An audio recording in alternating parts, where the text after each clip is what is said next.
Bonjour Salim Naouda. Bonjour. Merci d'avoir accepté notre invitation et d'être sur le plateau ce matin. La tension monte chez EDM. Les usagers sont un petit peu inquiets de se dire qu'aux coupures d'eau, des coupures d'électricité pourraient s'ajouter.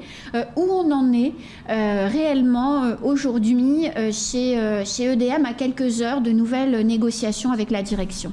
Mais déjà, pour moi, c'est un plaisir qu'à chaque fois que j'ai l'occasion d'expliquer des situations où il faut qu'il y ait des améliorations sur votre antenne. Même à un moment, ça m'avait coûté quelque chose, mais ça ne m'a pas coûté autant que ça, puisque j'ai pu récupérer ma dignité par la suite. C'est l'affaire MCG et Zaidani contre moi. Oui. Donc, concernant la situation d'EDM, on ne peut pas comprendre aujourd'hui qu'une direction, à peine qu'on ait commencé des négociations, vient dans les médias annoncer des avancées en matière sociale qui sont fausses et qui ne sont pas sont faits, mais qui sont des faits des négociations de branches. Les salariés d'EDM appartiennent à une branche professionnelle des industries électriques et gazières, au même titre que les salariés d'EDF qui sont à La Réunion, Martinique, Guadeloupe, Guyane et la Corse et la France métropolitaine. Donc, il y a eu des négociations de juin, juillet jusqu'au mois d'octobre avec un accord de fin de conflit, puisqu'il y avait des conflits. Notamment chez GRDF dans les centrales nucléaires. Voilà. Donc, avec la fin de ces conflits, ou la suspension de ces conflits qui étaient généralisés, pour arriver à un accord au mois d'octobre. Donc, cet accord a permis à la fois de rattraper, puisque la rémunération dans la branche des UEG, la grille, le premier niveau était en dessous, beaucoup plus en dessous du SMIC appliqué au niveau national. Donc il y avait un retard à rattraper sur ce côté-là. Et puis après, au niveau de l'inflation, que ce soit au niveau national ou dans le département de Mayotte, tout ce qui a été évolué pendant les 10 dernières années, il y avait un écart énorme. Donc il fallait rattraper cet écart, qui a fait qu'il y a eu une augmentation d'environ pour Mayotte de 4,4%. Ça, pour un rattrapage qui n'a rien à voir avec ce que l'employeur déciderait de lui-même à avancer.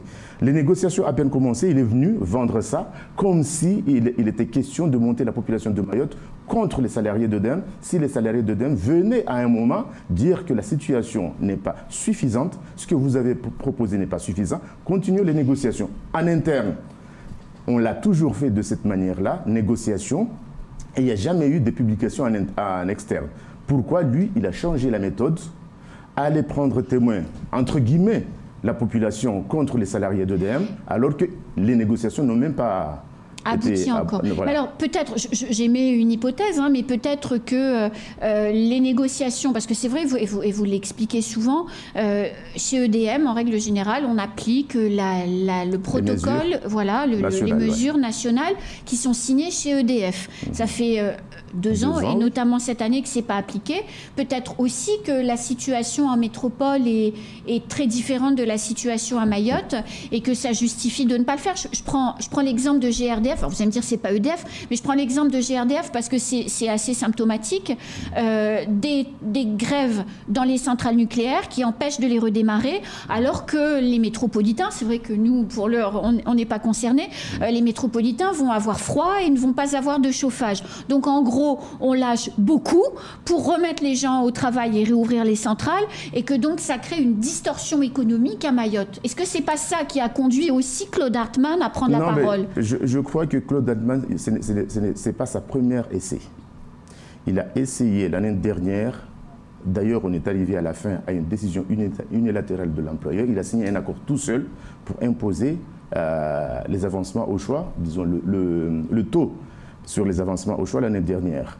Alors qu'avant, vous pouvez expliquer ce que c'est un avancement au choix? Les avancements, ce sont, disons, ce sont des critères qui sont définis par les managers qui apprécient ou pas l'implication du salarié au cours de l'année, et qu'à la fin, ils ont droit ou pas à une gratification, disons à une augmentation de salaire pour l'année N+1.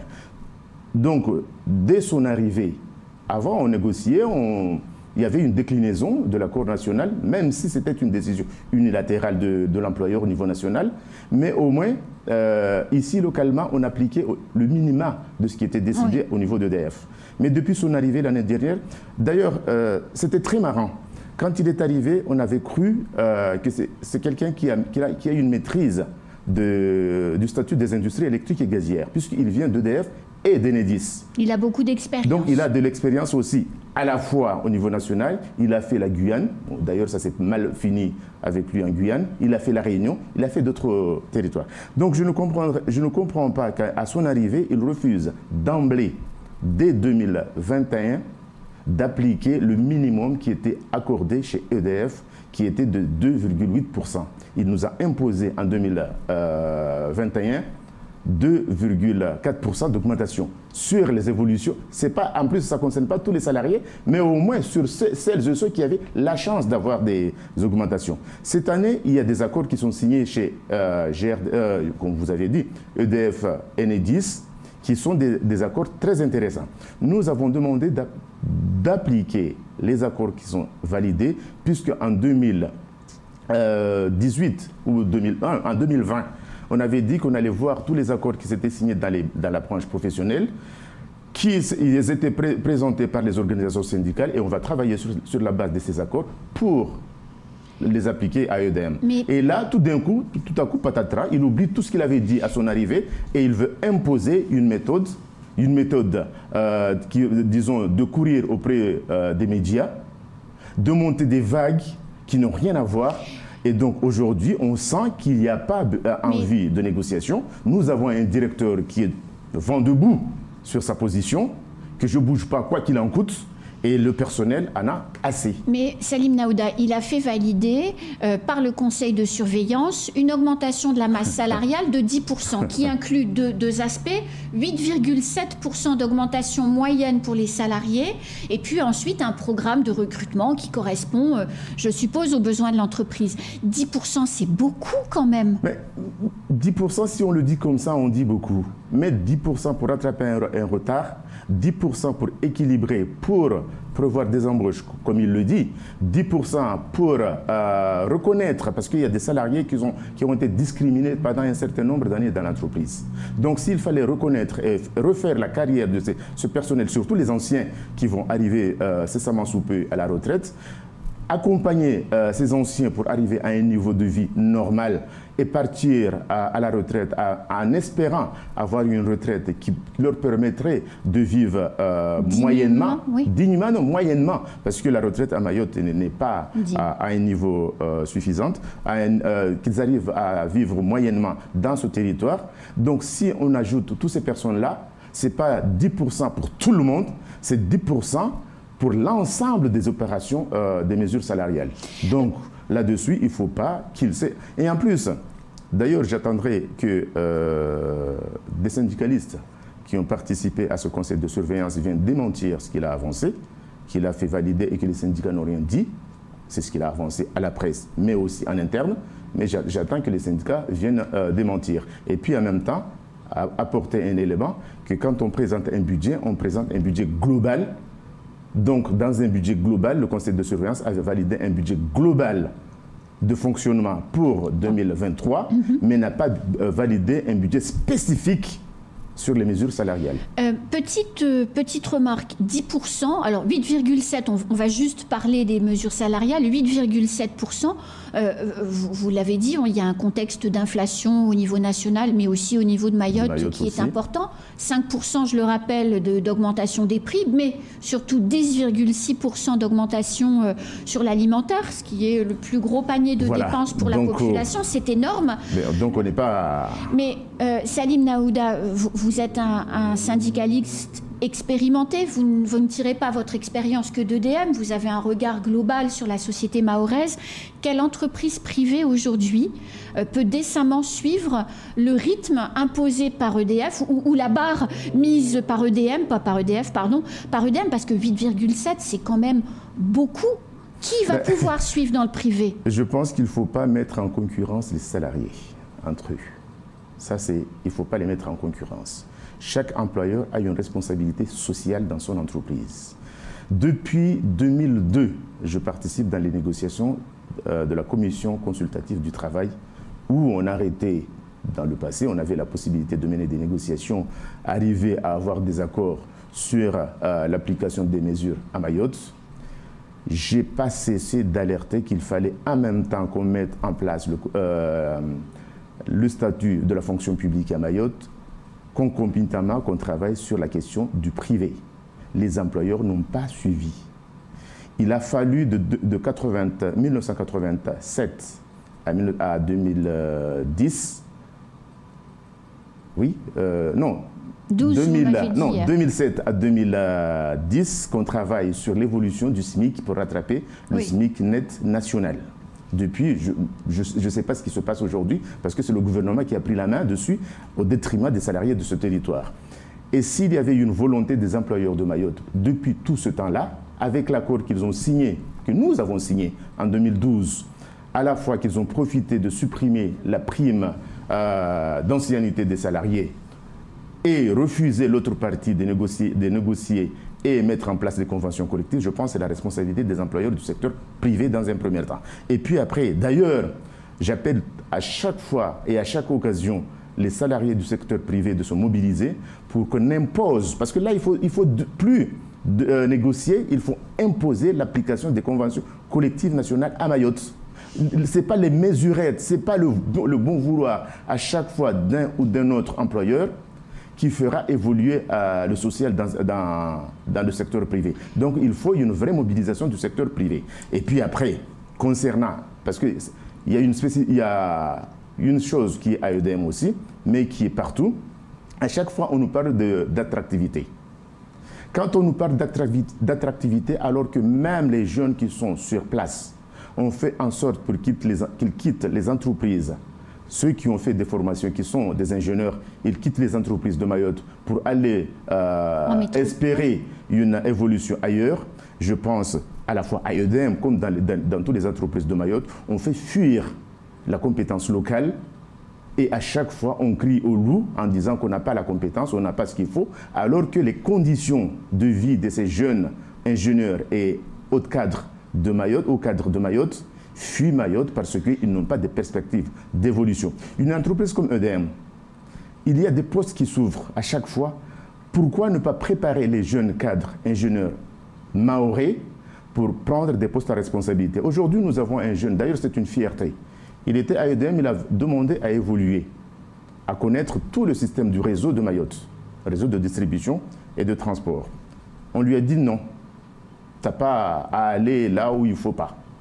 Le jeune agacé, il est parti. Aujourd'hui, je vous assure, c'est une réussite à la fois pour Mayotte, parce que c'est un jeune mahorais qui est en Martinique, qui est à un niveau des hauts cadres d'EDF à la Martinique, qui a, je dirais, il est chef d'agence à la Martinique. Oui. Alors qu'à EDM, il aurait pu servir pour son territoire et développer son territoire. Mayotte a besoin. Peut-être. Espérons, parce que c'est pas, disons, la politique qu'on a aujourd'hui à EDM, imposée par certains, c'est pas de faire venir à Mayotte les bons éléments.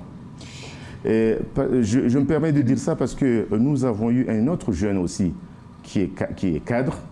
Il était à EDM, il a demandé une mutation sur 4 ans. À la fin de sa mutation, il a demandé à avoir eu 1 an de plus pour revenir après, parce qu'il y avait des soucis familiaux, donc il fallait qu'il accompagne son épouse et son enfant en métropole pendant 1 année et revenir. La direction de EDM a refusé et le jeune a eu le droit de rembourser tout ce qu'on lui avait avancé pendant les 4 années de détachement. Tout le sur-salaire qu'il avait touché. Or, les agents d'EDF qui viennent à EDM, à la fin de leur contrat, on les garde en contrat local pendant un certain temps, avant des mutations. Donc vous voyez les discriminations que subissent les Mahorais dans l'entreprise EDM. Et ce jeune, oui, pour finir, ce jeune avait postulé pour devenir chef de pôle production. On lui a refusé.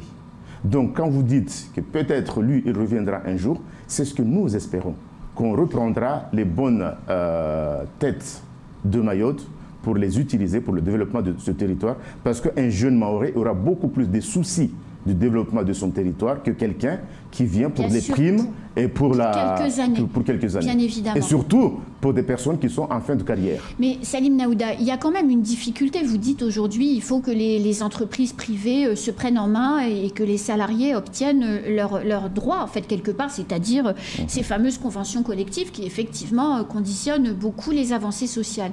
Mais en l'espèce, aujourd'hui, en l'état, les employeurs mahorais qui recrutent des jeunes ou des moins jeunes très rapidement avec des salaires qui sont ceux du marché, qui permettent aussi aux entreprises d'être compétitives, subissent de manière claire et réelle une fuite de ces compétences vers les services publics et vers l'administration. Et ça, c'est aussi une difficulté. Comment on peut développer le territoire quand il y a un tel écart de rémunération entre le privé et le public qui fait que les salariés du privé fuient vers le public? C'est un débat qui revient à chaque fois et j'ai la même réponse. Oui. On ne peut pas construire un territoire déjà sans ces techniciens, sans ces cadres. Si on ne met pas en place à Mayotte les mesures attractives pour le secteur privé, effectivement, on vivra ça à chaque fois. Et les mesures attractives pour le secteur privé, ce sera les conventions collectives parce qu'ils sont clairs. Ce sont des statuts pour le secteur privé. Donc, tant qu'il n'y ait pas ces conventions collectives qui soient étendues à Mayotte, il y aura toujours cette distorsion entre le public et le privé. D'ailleurs, au niveau national, on a des secteurs privés qui paient mieux, beaucoup mieux que le secteur public. Avant la fonction publique de droit commun, le secteur privé payait plus ou moins plus que le secteur public. Mais depuis l'arrivée du statut de droit commun dans la fonction publique, comme je l'avais demandé depuis 2004, parce que c'est en 2004 qu'on avait engagé les discussions, que j'avais demandé qu'on accompagne aussi le secteur privé à se développer, à appliquer les mesures qui s'appliquent dans les différentes branches professionnelles et que les décideurs n'ont pas suivi. C'est ce qui fait qu'aujourd'hui, effectivement, nous avons ces fuites. Donc, il y a urgence à ce qu'on aille plus vite sur l'application des mesures qui s'appliquent dans les autres territoires, qui ne sont que les conventions collectives. Et dernière question, parce qu'on va être en retard. Est-ce qu'il faut s'attendre, Salim Naouda, à une rentrée sociale compliquée, parce que les NAO vont commencer un peu partout dans les entreprises privées en janvier?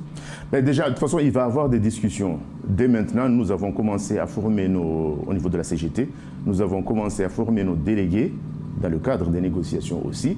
Et puis après, au fur et à mesure, ça sera les commissions exécutives de mon organisation, comme des autres syndicats aussi, qui décideront. Et j'espère qu'il y aura une convergence des luttes, que chacun ne restera pas dans son secteur, croyant que tout seul il va arriver. D'ailleurs, c'était le sujet aussi quand on avait mené les négociations et les conflits pour l'application de la surrémunération pour la fonction publique. Donc il a fallu à un moment qu'il y ait eu une convergence de tous les secteurs. Donc là, il faut cette convergence pour que les salariés de Mayotte soient entendus. Merci beaucoup Salim Naouda. Vous revenez bientôt? Merci à vous, avec plaisir. C'est la fin de ce temps de parole. Tout de suite, la suite de nos programmes.